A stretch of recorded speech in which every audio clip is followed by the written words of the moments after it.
Sometimes நம்ம சேர்ற ஆளுங்களும் சரியில்லைன்னா நம்மளை ஒரு தவறான வழிக்கு நம்மளை கொண்டு போயிடுவாங்க. அருள் குரு பகவான் நமக்கு கொடுப்பாரு.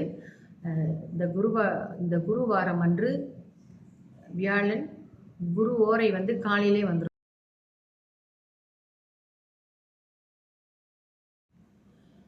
அனைவருக்கும் என் இனிய காலை வணக்கங்கள். என்னுடைய பதிவுகளை தொடர்ந்து கேட்டு வரும் அனைவருக்கும் என்னுடைய மனமார்ந்த நன்றிகளை தெரிவித்துக் கொள்கிறேன். இன்றைய பஞ்சாங்கத்துக்கு போகிறதுக்கு முன்னால் ஒரு சின்ன விஷயம், அதாவது இந்த பஞ்சாங்கம் படித்து முடித்த பிறகு அதன் பின்னால் வந்து நம்ம சில நல்ல விஷயங்களை பகிர்ந்துக்கிட்டு வரோம். அதனால் இந்த பஞ்சாங்க பதிவை நீங்கள் முழுமையாக கேட்குறது எல்லாருக்கும் பயனுடையதாக இருக்கும். இப்பொழுது நம்ம பஞ்சாங்கத்துக்குள்ளே போவோம். இன்றைய தேதி 14ஆம் தேதி 8ஆம் மாதம் 2025 வியாழக்கிழமை, தமிழ் மாதம் ஆடி. இன்றைய சூரிய உதயம் 7:15க்கு, சூரிய அஸ்தமனம் 7:20க்கு. இன்றைய திதி தேய்பிறை சஷ்டி.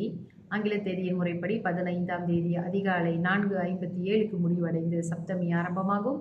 இன்றைய நட்சத்திரம் ரேவதி நட்சத்திரம் இன்று இரவு 11:36க்கு முடிவடைந்து அஸ்வினி ஆரம்பமாகும். இன்றைய யோகம் முதலில் சித்த யோகம், பிறகு அமிர்த யோகமாக வருகிறது. நல்ல நேரம் காலை 11:36 மதியம் 1:17 வரை.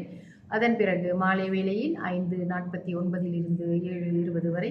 ராகு கால நேரம் மதியம் 2:48 4:19 வரை. யமகண்ட நேரம் காலை 7:14 8:45 வரை. கூலிகன் காலை 10:16 11:46 வரை. சந்திராஸ்தம ராசி இன்று கன்னி ராசி அன்பர்களுக்கு சந்திராஸ்தமம் இன்று காலை 11:36க்கு ஆரம்பமாகி இருக்கிறது. இவர்களுக்கு எதிர்வருகின்ற, அதாவது 16ஆம் தேதி மதியம் 2:13க்கு சந்திராஸ்தமம் முடிவடையும். இன்றைய ராசி பலனை பார்ப்போம். மேஷம் பெருமை, ரிஷபம் இன்பம், மிதுனம் உற்சாகம், கடகம் நலம், சிம்மம் அமைதி, கன்னி புகழ், துலாம்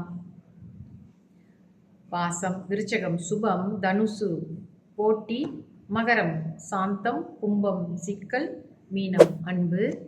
ஓகே, இது அடுத்தபடியாக நம்ம வந்து இன்றைய கிரகம் வந்து ஆளும் கிரகம் வந்து குரு பகவான் ஆளும் கிரகமாக இருக்கிறார். வியாழக்கிழமை அவர் ஆளும் கிரகம்.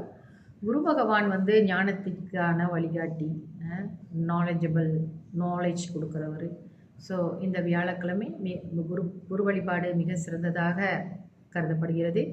அதனால் நம்ம வந்து குரு பகவானுக்கு ஒரு அதாவது நல்லெண்ணெய் தீபமாக அல்லது நெய் தீபமாக ஏற்றி அவரை வழிபடும் பொழுது வீட்டிலோ அல்லது இல்லத்திலோ, இல்லை நீங்கள் ஆலயத்தில் போய் நீங்கள் வழிபாடு செஞ்சாலும் சரி, வீட்டிலே நீங்கள் வழிபாடு செய்தாலும் சரி, குருவுக்கு ஒரு விளக்கு போட்டு நீங்கள் வந்து அந்த ஒளி, அந்த விளக்கில் வர அந்த ஒளியை உங்கள் மனதில் நீங்கள் தியானம் செய்து கொள்ளுங்கள். நம்ம மன இருளை போக்கி ஞானத்தை நமக்கு கொடுக்கக்கூடிய அருள் குரு பகவான் நமக்கு கொடுப்பாரு.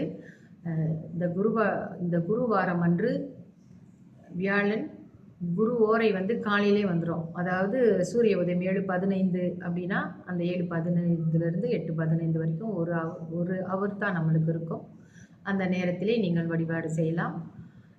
யாரை நீங்கள் குருவாக நினைத்திருந்தாலும் அவர்களுக்கு நீங்கள் ஒரு மரியாதை செய்து நம்ம வந்து இந்த மாதிரி வழிபாடு செய்யும்போது அந்த குரு அருள் நமக்கு கிடைக்கும்.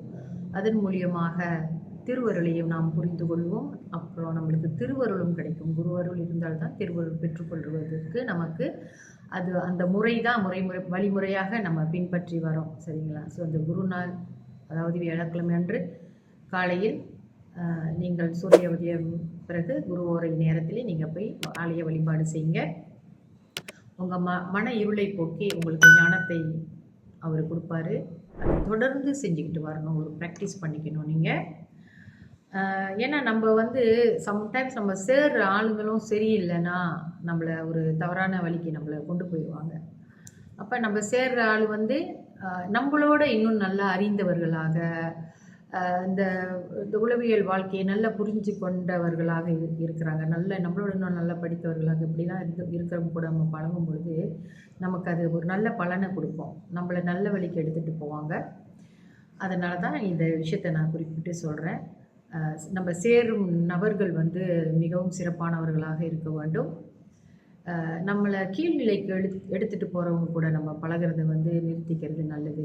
நம்மளுடைய மேம்பாடு தான், நம்மளுடைய குணநலன்கள் தான் நமக்கு நம்ம குடும்பத்தை பாதுகாக்கிறோம், நம்ம குடும்பத்தில் சந்தோஷத்தை கொண்டு வர முடியும். அதனால் இதெல்லாம் கொஞ்சம் கவனிச்சுக்கோங்க வாழ்க்கையில். உங்கள் அனைவருக்கும் இந்த குரு அருள் கிடைக்கணும் என்று இந்த வியாழக்கிழமையிலே நான் குரு பகவானிடம் வேண்டிக் கொள்கிறேன். நன்றி, வணக்கம்.